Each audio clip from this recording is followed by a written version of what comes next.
Hello student, आज class 11th में आपके बीमा एनालिसिस बताएंगे कि भौतिक राशि की बीमा कैसे निकाली जाती है।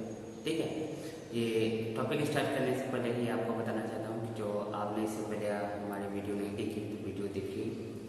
वीडियो कैसी लगे आपने जो कमेंट सेक्शन में कमेंट करके हमें बताइए। ठीक है, लाइक कीजिए, सब्सक्राइब कीजिए एंड शेयर कीजिए। Okay, let's start the topic. ठीक है, बीमा क्या होती है? ठीक है, तो बीमा उन घातों को कहते हैं या उन पावर को कहते हैं जो किसी भौतिक राशि को व्यक्त करने के लिए मूल राशि के ऊपर लिखी जाती है। ठीक, कैसे? जैसे क्षेत्रफल लिखा गया है। ठीक, क्षेत्रफल की कीमत क्या होती है? ऐसी कई सारी भौतिक राशियां हैं जो मूल राशियां होती हैं, जो एक्चुअल होती है, उनका एक अपना मात्रक होता है। ठीक, जो लेकिन दूसरी भौतिक राशियां हैं उनकी बीमा कैसे निकालेंगे? ठीक है, तो बात समझ आए। किसी भौतिक राशि की बीमा उन घातों को कहते हैं जो मूल राशि के मात्रकों के ऊपर लिखी जाती है। ध्यान से देखिएगा। कैसे? जैसे लंबाई की क्या होती है? लंबाई का मात्रक क्या होता है? लंबाई का मात्रक होता है मीटर। ठीक, मीटर को कैसे, इसकी बीमा कितना होगी? एल। क्या होगी? एल। ठीक, बात समझ में आ गई? एल होगी। अब क्षेत्रफल का मात्रक क्या होता है? मीटर स्क्वायर होगा। और एम को कैसे लिखते हैं? एल। तो क्षेत्रफल की बीमा क्या आ जाएगी हमारी? एल की पावर 2। बात समझ में आ गई? तो क्षेत्रफल की बीमा क्या हो जाएगी? एल। बस जैसे होता है आपका द्रव्यमान किसमें लिखते हैं? केजी, किलोग्राम में। ठीक, इसको कैसे लिखते हैं? इसकी बीमा रिप्रेजेंट करते हैं हम एम से। अगर आपका आया क्या? बल आया, तो बल को क्या लिखते हैं? M. F equal to M A होता है। ध्यान से देखिए, एफ इक्वल टू क्या होता है? M A. एम क्या होता है हमारा? ठीक, मास मतलब किलोग्राम मतलब एम। एक मीटर एल अपॉन क्या? मीटर अपॉन सेकेंड स्क्वायर होता है। समय का क्या होता है? समय का मात्रक होता है टाइम सेकेंड। इसको लिखते हैं टी से। तो क्या आ जाएगा? टी अपॉन है तो माइनस का 2। बात समझ में आ गई? ये किसका होगा? बल का होगा। ऐसे देखिए, ये मूल मात्रक है। मूल मात्रक इनके क्या होता है? ये मूल राशि के मूल मात्रक है। इनकी बीमाएं इस प्रकार लिखी जाती है, एल एन टी। ठीक, अगर इसी प्रकार आयतन लिखा गया तो आयतन का क्या होगा? क्या होता है? मीटर क्यूब होता है। मीटर क्यूब, तो इसकी बीमा कितनी होगी? L3। बात समझ में? L3 होगी। ओके, अगर इसको स्टैंडर्ड फॉर्मेट में लिखना है, स्टैंडर्ड फॉर्मेट में इसकी बीमा लिखने का तरीका क्या होता है? इसमें M हो, L हो और T हो। ध्यान देना, M L लिखेंगे, लेकिन यहाँ पे L क्या है? बाकी क्या है? 0। तो ये क्या हो गया? किसी भौतिक राशि को लिखने का स्टैंडर्ड तरीका है। बात समझ में आ गई?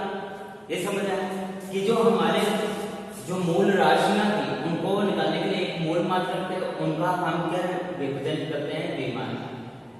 ठीक, एल एम टी। तो उसी प्रकार जो भी भौतिक राशियां आएंगी हम उसके फॉर्मेट में उनके मात्रक के फॉर्मेट करेंगे और मात्रक को हम उनके ये रिप्रेजेंट करेंगे। बात समझ में आ गई? ठीक है, तो ये आपका हो गया dimension analysis and its application. देखिए, इसमें पहला पॉइंट ये है कि इसका जो यूसेज है सबसे ज्यादा, अगर आपके पास जो वैल्यू है एमकेएस में है, आपको सीजीएस में बदलना है, या सीजीएस में है तो एमकेएस में बदलना, तो आप इसका यूज करके आप आसानी से बदल सकते हैं। तो मतलब क्या हो जाएगा कि इसका पहला क्या है? अनुप्रयोग कि एक पद्धति से दूसरे पद्धति में बदलने के लिए विमीय का प्रयोग किया जाता है। बात समझ में? दूसरा पॉइंट है कि अगर आपको कोई समीकरण दे रखा हुआ है, ठीक, अगर ये समीकरण दे रखा, अगर आपको ये चेक करना है ये समीकरण जो दिया है ये सही है कि गलत है, तो समीकरण की जांच करना कैसे? ले लेते हैं कोई x है, समीकरण x equal to x not plus v not plus half 8t square. ध्यान देखिए, पहले देखिए x है चल x नॉट, फिर हमने चल ठीक v नॉट, फिर हमने a ठीक a एक्सेलरेटर ठीक, और t क्या है हमारा समय। बात समझ में आ गई? अब देखिए कैसे करेंगे। तो यहाँ पे एक लेफ्ट हैंड साइड है, एक राइट हैंड साइड है। जो डायमेंशन लेफ्ट हैंड साइड की होगी वही क्या होगी, राइट हैंड साइड की है। तो देखिए लेफ्ट हैंड साइड में क्या होगा, लेफ्ट हैंड साइड में देखिए x की क्या है 4 है, सॉरी x क्या है दूरी, x दूरी है और ये प्रारंभिक दूरी है। चल बात समझ में? तो ये क्या है x दूरी है और ये प्रारंभिक दूरी है ठीक। तो क्या है हमारे जो x equal to x not plus v not plus t plus half a square, x जहां दूरी है, x नॉट प्रारंभिक दूरी है, v नॉट प्रारंभिक वेग है, a त्वरण है और t समय है ठीक। तो ये समीकरण हमें चेक करना है कि ये सही है कि गलत है। तो हम क्या करेंगे, left hand side equal to right hand side, जो लेफ्ट हैंड साइड की जो डायमेंशन होगी वही होगी राइट हैंड साइड। तो लेफ्ट हैंड साइड में देखिए x की क्या है डायमेंशन, x दूरी कितनी होती है मीटर में, तो x की क्या आ जाएगी l। राइट हैंड साइड देखिए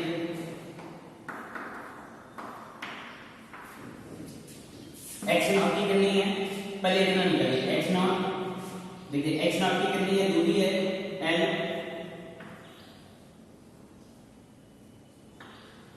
प्लस v नॉट की कितनी है मीटर पर सेकेंड l t माइनस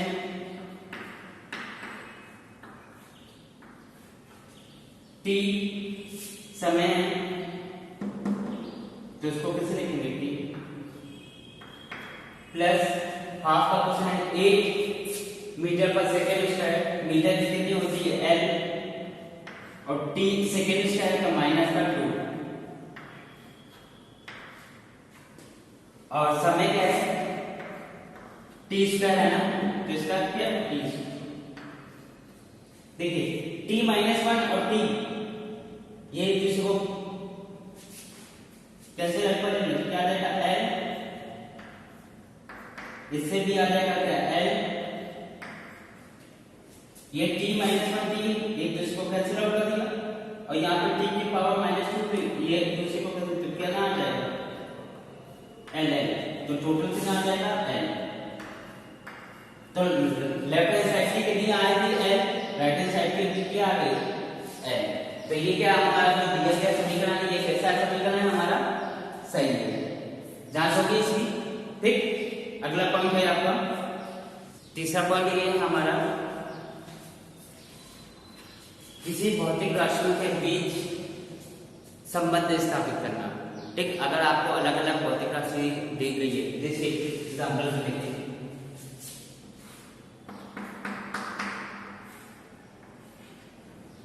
ये धागे से बांध से एक कोई प्लेट है, इसको गुरुत्वाकर्षण रिलीज को मूव कराया गया ठीक। धागे की लंबाई l, इसका मास m, नीचे की तरफ ग्रेविटेशन g और इसका आवर्त t है। तो कह रहा है कि इन सब के बीच में संबंध स्थापित कीजिए बात समझ में आए? तो इस गोलक का जो आवर्तकाल है वो एल, एम और जी पे निर्भर करता है, तो इसका संबंध स्थापित कीजिए। क्वेश्चन समझ में है? ठीक, अब देखिए इसको हम क्वेश्चन को लिख देते हैं ताकि आपको इजी रहे, तो हम इसकी लिखते हैं। क्वेश्चन मैंने लिख दिया है, ठीक।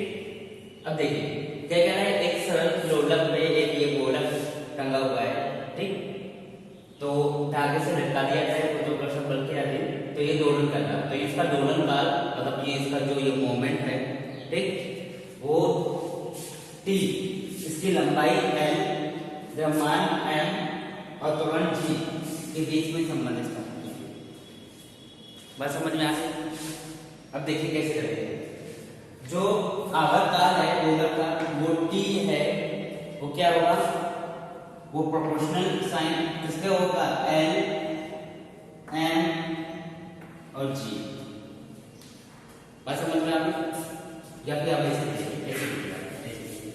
ये प्रोपोर्शनल होगा एल के, टी प्रोपोर्शनल होगा किसके, एम, और टी प्रोपोर्शनल होगा किसके, जी के।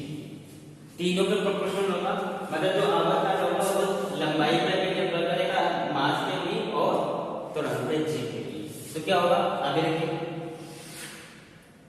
तो अब इसमें क्या होगा, अब सबको एक साथ ले लेंगे तो क्या आ जाएगा, टी प्रोपोर्शनल तो एल, एम, जी। तो एक प्रोपोर्शनल का साइन हटाएंगे तो एक कांस्टेंट रखेंगे, टी इक्वल टू के एल, एम, जी, जहां के क्या है,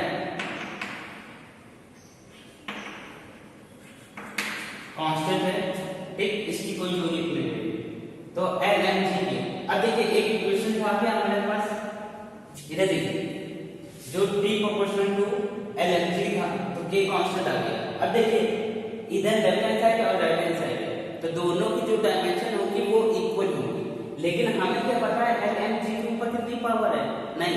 तो हम क्या करेंगे, मानेंगे क्या, लेफ्ट टी को तो पता है आवर्तकाल है, तो टी के वैल्यू लेंगे, टी के कांस्टेंट रहेगा एल की पावर ए, एम की पावर बी और जी की पावर सी लेंगे, ठीक। तो अब क्या होंगे, अच्छा अब क्या करेंगे, left hand side equal to right hand side, जो भी मान लेफ्ट हैंड साइड की होगी वही राइट हैंड साइड की है, तो dimension both side are equal, ठीक। तो देखिए टी कितना होगा, एम एल टी की फॉर्म में देखिए, तो left hand side equal to right hand side, तो एम एल टी, तो यहाँ पे टी सेकेंड है, केवल इसकी पावर 1 होगी, बाकी पावर कितनी होगी, बाकी सबकी 0। टी कांस्टेंट है, टी की डायमेंशन होगी नहीं, एल क्या होगी, एल की लंबाई होती है, लंबाई का क्या होगा, L A plus mass M, M का क्या होगा, मास का एम, ठीक, इसकी पावर कितनी है, बी, जी मीटर पर सेकेंड स्क्वायर, मीटर पर सेकेंड स्क्वायर मतलब आ जाएगा एल टी की पावर माइनस का 2 की पावर कितनी आ जाएगी, सी। बात समझ में आ गई? तो आप देखिए एक साथ लिख लीजिए, एल ए एम बी और इसमें क्या लिख दिया, एल अंदर है सी और प्लस कितना आ जाएगा, टी की पावर माइनस का 2c। अब सब एक बार एल है ना, सबको एक साथ लिख दे, क्या आ जाएगा, L A plus C plus M B और टी कितना आ गया, माइनस का 2c। अब इधर देखिए सब एक साथ लिखेंगे, L A plus C M B T minus का 2c। और इधर कितना आ रहा था, M L A T, M और एल की नाम आता 0 और टी की पावर कितनी आएगी 1। अब देखिए दोनों की तरफ जो है डायमेंशन वो इक्वल होगी, तो अब कंपेरिजन कितना है, कंपेरिजन के तो एम की जगह पे क्या आएगा, एम की जगह पे 0 और एल तो b इक्वल टू, तो ना करने पर b इक्वल टू 0, एल की जगह क्या आ जाएगा a plus c equal to 0 और t की जगह क्या आ जाएगा माइनस का 2c इक्वल टू 1, तो c इक्वल टू कितना आ जाएगा माइनस का 1/2। बात समझ में आ गई, b 0 आना, ठीक। अब c की वैल्यू इस पर लिख दीजिए, तो इसमें आ जाएगा a माइनस का 1/2 इक्वल टू 0, तो a इक्वल टू कितना आ जाएगा प्लस का 1/2, ठीक। अब देखिए अब समीकरण जो हमारा ये फर्स्ट था इसमें रख दीजिए, कितना आ गया t कांस्टेंट के, l की वैल्यू कितनी है, l की पावर a था, a की वैल्यू कितनी आ रही है 1/2, तो l 1/2 m 0 है, ठीक। और g की वैल्यू कितनी है, g की पावर c थे, c की वैल्यू कितनी आएगी माइनस का 1/2। अब देखिए जिसकी पावर 0 इसकी वैल्यू 1 होगी, तो t equal to k g, तो इसको l की पावर 1/2 अपॉन g की पावर 1/2 लिख सकते हैं, ठीक। इसको नीचे ले आए तो ये क्या आ जाएगा t k under root l/g, ठीक। अब ये प्रयोग के आधार पर k की वैल्यू कितनी आ जाती है 2π, तो t इक्वल टू कितना आ जाएगा 2π अंडर रूट l/g। आपका आंसर ये भी सही है, दोनों सही है, तो क्या है प्रयोग के आधार पर क्या आ गई वैल्यू, ये आ गई। बस समझ में आ गई। तो इस तरह से आप क्या निकाल सकते हैं, किसी भी आपको समीकरण निकालना है या संबंध ज्ञात करना है तो आप उसे आप निकाल सकते हैं विमा का उपयोग करके, ठीक है, डायमेंशन को यूज करके। बात समझ में आ गई। आज को एक मिनट रखते हैं, बाकी सब आगे वाले वीडियो में आपको मिलेंगे, ठीक है। तो आप हमारे वीडियो को देखिए, लाइक कीजिए, सब्सक्राइब कीजिए एंड शेयर कीजिए और कमेंट्स करके बताइए कि आपको ये वीडियो कैसे लगा।